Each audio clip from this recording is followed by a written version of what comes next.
Assalamualaikum warahmatullahi wabarakatuh. Halo semuanya, perkenalkan nama saya Andri Fronas Putra dengan NPM 10070123081 dari Fakultas Teknik Program Studi Teknik Pertambangan. Pada kali ini, saya akan menjelaskan materi secara singkat mengenai morfologi. Sebelumnya, saya akan menjelaskan terlebih dahulu apa itu morfologi. Geomorfologi berasal dari kata Yunani yang terdiri dari 3 kata. Yang pertama, geos yang berarti bumi, yang kedua, morphos yang berarti bentuk, dan ketiga, logos yang berarti ilmu pengetahuan.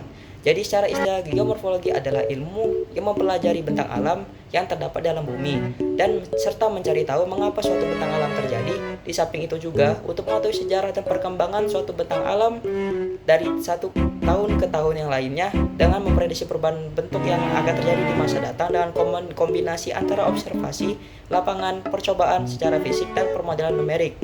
Geomorfologi sangat erat kaitannya dengan bidang ilmu seperti fisiografi, meteorologi, klimatologi, hidrologi, dan pertambangan.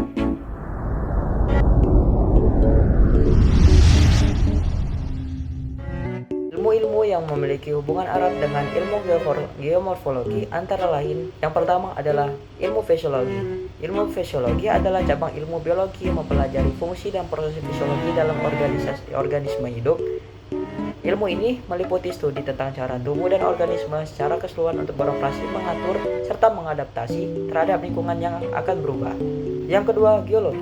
Geologi adalah objek studi yang lebih luas dari geomorfologi karena mencakup studi tentang seluruh kerak bumi, sedangkan geomorfologi hanya terbatas pada studi permukaan dari kerak bumi. Yang ketiga adalah meteorologi atau klimatologi yang mempelajari keadaan fisik dari atmosfer dan iklim. Ilmu ini juga mempunyai pengaruh baik langsung maupun tidak langsung terhadap proses perubahan muka bumi, kondisi cuaca seperti angin, petir, kelembapan udara, pengaruh perubahan iklim dapat membawa perubahan-perubahan yang besar terhadap bentuk muka bumi yang ada. Yang keempat, hidrologi adalah ilmu yang mempelajari tentang segala sesuatu mengenai air yang ada di bumi. Air ini termasuk dalam hal ini air yang ada di dalam sungai, danau-danau, lautan, dan air bawah tanah. Sebelum menjelaskan lebih lanjut mengenai morfologi, kita harus mengetahui mengenai konsep dasar dari geomorfologi. Konsep dasar dari geomorfologi adalah tentang relief. Pasti itu relief. Relief adalah istilah yang digunakan dalam geografi untuk menggambarkan bentuk permukaan bumi yang terdiri dari berbagai ketinggian, lereng, dan bentuk lahan lainnya. Secara umum, relief merujuk pada topografi atau bentuk-bentuk fisik yang ada di permukaan bumi. Relief mencakup berbagai fitur seperti pegunungan, lembah, bukit, dataran tinggi, dan dataran rendah. Ini juga mencakup kontur, kemiringan, dan pola permukaan bumi serta detail-detail lainnya yang mempengaruhi bentuk dan struktur dari suatu wilayah. Relief bumi dapat dikelompokkan atas 3 golongan besar, yaitu relief order 1, relief order 2, dan relief order 3. Dari ketiga order ini memiliki bentuk dan perbedaan di masing-masing order lainnya.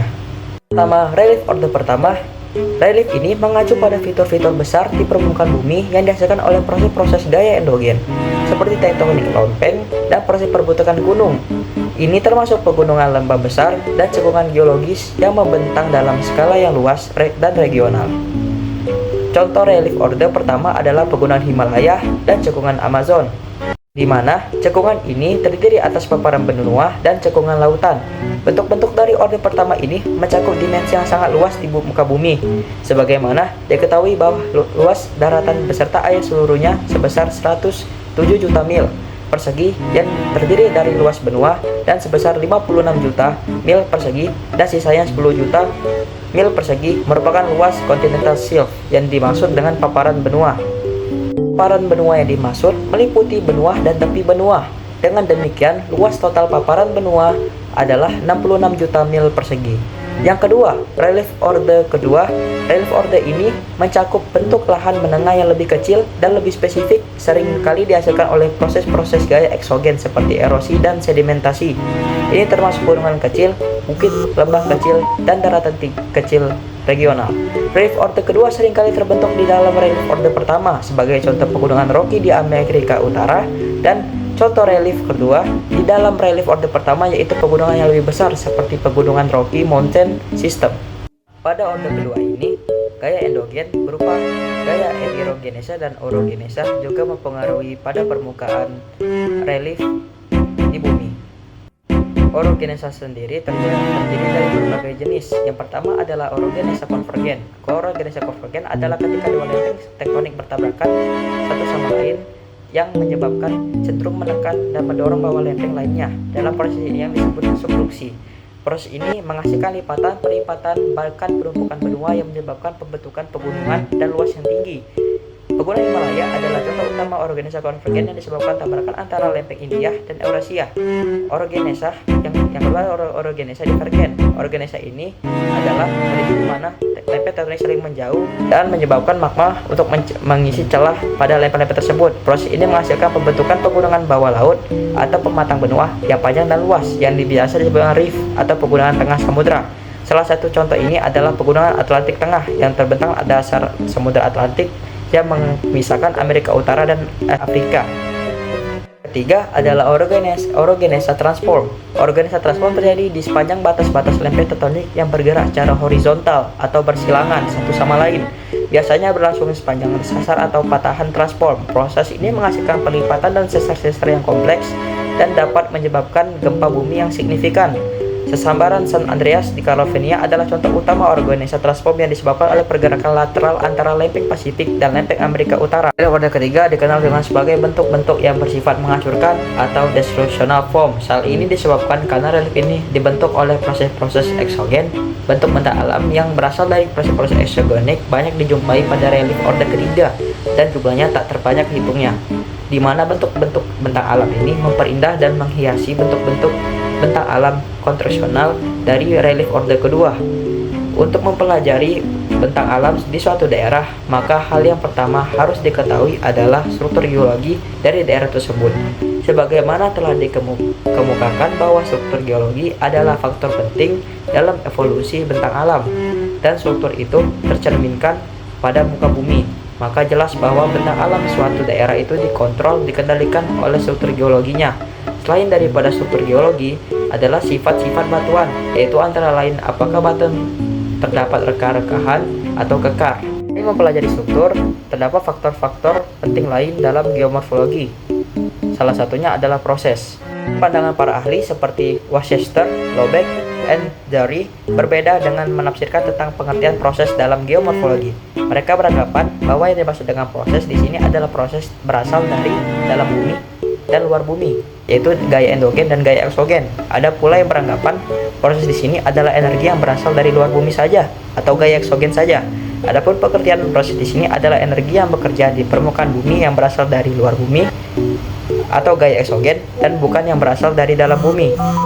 Pengertian geomorfik proses semata-mata dijiwai oleh energi proses yang berasal dari luar bumi dengan alasan yang pertama, energi yang berasal dari dalam bumi gaya endogen lebih cenderung sebagai faktor yang membangun, seperti pembentukan dataran plateau, pegunungan kubah, pegunungan lipatan, dan pegunungan patahan, dan pegunungan api. Yang kedua, energi berasal dari luar bumi gaya eksogen lebih cenderung merubah bentuk atau struktur bentang alam.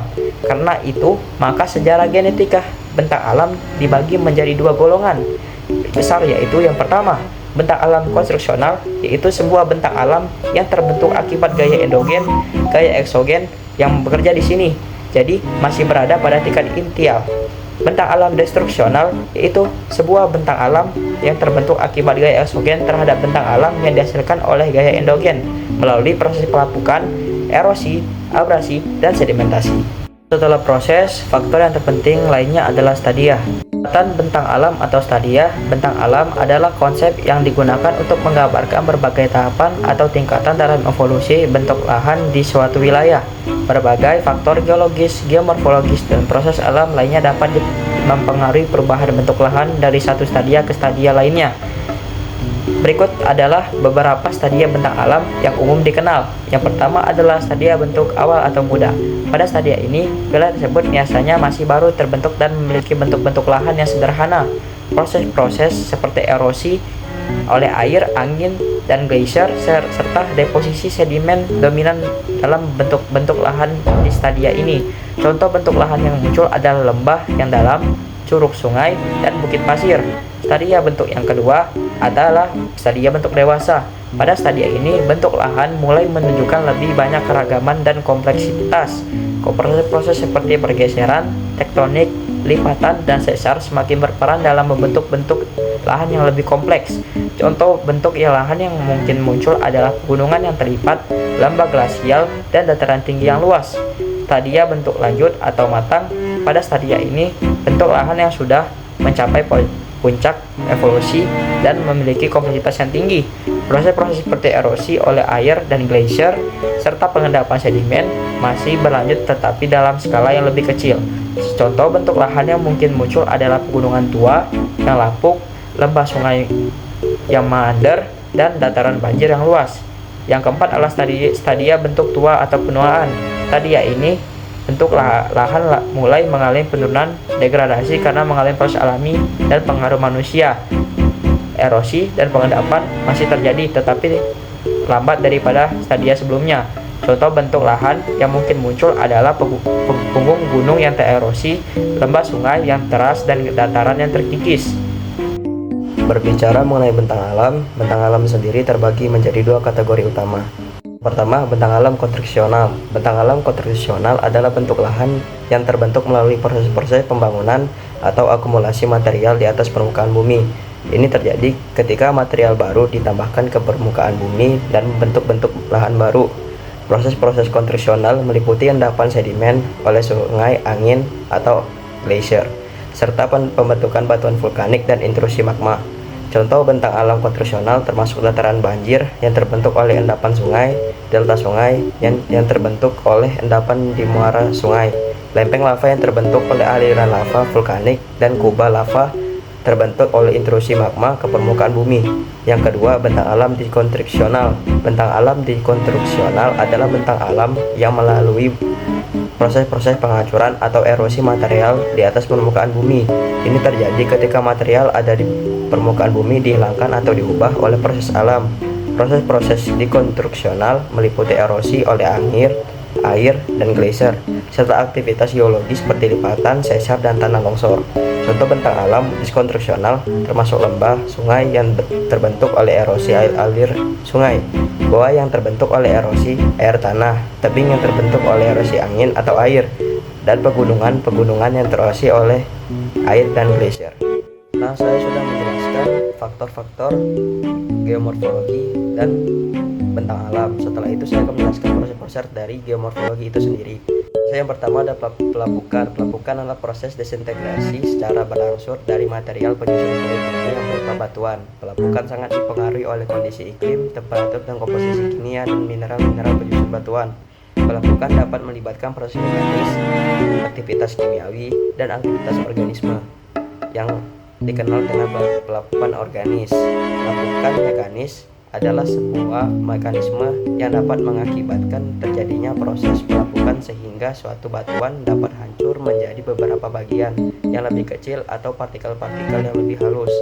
Mekanisme dari proses pelapukan mekanis antara lain adalah abrasi, kristalisasi es dalam batuan, perubahan panas secara cepat, thermal fracture, dehidrasi, dan ekfoliasi, pengoplasan yang disebabkan pelepasan tekanan pada batuan karena perubahan tekanan. Yang kedua adalah pelapukan kimiawi. Pelapukan kimiawi adalah proses dekomposisi atau proses perubahan terurai pecahnya batuan melalui mekanisme kimiawi seperti karbonisasi, hidrasi, hidrolisis, oksidasi, dan pertukaran ion-ion dalam larutan. Pelapukan kimia merubah komposisi mineral dalam batuan menjadi permukaan seperti mineral lempung. Mineral-mineral yang tidak stabil yang terdapat dalam batuan akan dengan mengalami pelapukan apabila berada di permukaan bumi seperti basalt dan peridotit. Air merupakan agen yang sangat penting dalam terjadinya proses pelapukan kimiawi karena pengelepasan cangkang pada batuan. Yang ketiga adalah pelapukan organis yang dikenal dengan pelapukan biologis dan merupakan istilah yang umum dipakai untuk menjelaskan proses pelapukan biologis yang terjadi pada penghancuran batuan, termasuk proses penetrasi akar tumbuhan ke dalam batuan dan aktivitas organisme dalam membuat lubang-lubang pada batuan, termasuk di dalamnya aksi dari berbagai jenis asam yang ada dalam mineral melalui proses leaching. Kedua adalah erosi. Erosi adalah proses penghancuran batuan dan proses pengangkutan hasil penghancuran batuan. Proses erosi fisika disebut sebagai proses corrugation, sedangkan proses erosi kimia disebut dengan corrosion. Agen dari proses erosi adalah gaya gravitasi, air, glacier, dan angin. Erosi terbagi menjadi 3. Erosi alur. Erosi alur adalah proses pengikisan yang terjadi pada permukaan tanah yang disebabkan oleh hasil kerja air berbentuk alur-alur dengan ukuran berkisar antara beberapa milimeter hingga beberapa sentimeter. Pada proses dasarnya, erosi alur merupakan tahap awal dari hasil erosi air yang mengikis permukaan tanah, membentuk alur-alur sebagai tempat mengalirnya. Pada perkembangannya, erosi alur akan berkembang menjadi erosi ravine. Yang kedua adalah erosi berlembar atau sheet erosion. Erosi berlembar adalah proses pengikisan air yang terjadi pada permukaan tanah yang searah dengan bidang permukaan tanah. Biasanya terjadi pada lereng-lereng bukit yang vegetasinya jarang atau gundul. Erosi drainase. Erosi drainase adalah proses pengikisan yang disebabkan oleh kerja air pada permukaan tanah atau terrain yang membentuk saluran-saluran dengan lembah-lembah salurannya berukuran antara beberapa sentimeter hingga 1 cm. Erosi lembah adalah proses dari kerja air pada permukaan tanah yang terbentuk saluran-saluran dengan ukuran lebarnya di atas 10 sting. Mesosting adalah gerakan batuan, regolit, dan tanah ke arah kaki lereng sebagai akibat dari pengaruh gaya berat gravitasi melalui proses rayapan, luncuran, aliran, rebah, dan jatuhan atau falls. Mass wasting umumnya terjadi di daratan maupun di lautan, terutama di lereng benua sedimentasi. Berbicara mengenai proses-proses tanah geomorfologi, saya akan menjelaskan lebih lanjut mengenai tentang agen morfologi. Geomorfologi sendiri adalah proses yang bertanggung jawab mengenai hal yang terjadi di permukaan bumi. Kebanyakan agen morfologi yang paling berperan adalah angin, gelombang pelapukan, mass wasting, air bawah tanah, air permukaan, glacier, tektonik, dan vulkanisme. Dari agen morfologi sendiri menghasilkan beberapa proses sungai atau fluid proses. Sungai dan cabang-cabang sungai yang tidak saja mengangkut air tapi juga mengangkut sedimen. Air yang mengalir di sepanjang saluran sungai mampu memobilisasi sedimen yang mengangkut sebagian hilir, baik yang berbentuk bead load, partikel berkapit kasar, atau suspend load, partikel berwarna halus, dan dissolved load, partikel yang larut dalam air. Kecepatan pengangkutan sedimen sangat tergantung ketersediaan sedimen itu sendiri, serta material sedimen yang masuk ke dalam sungai, sebagaimana aliran dalam yang mengalir pada berbagai fenomena alam dan umumnya meningkat dalam ukuran sebagai akibat dari bersatunya anak-anak sungai ke sungai induknya. Jaringan sungai ini kemudian membentuk suatu sistem aliran yang sering disebut dengan dendrit.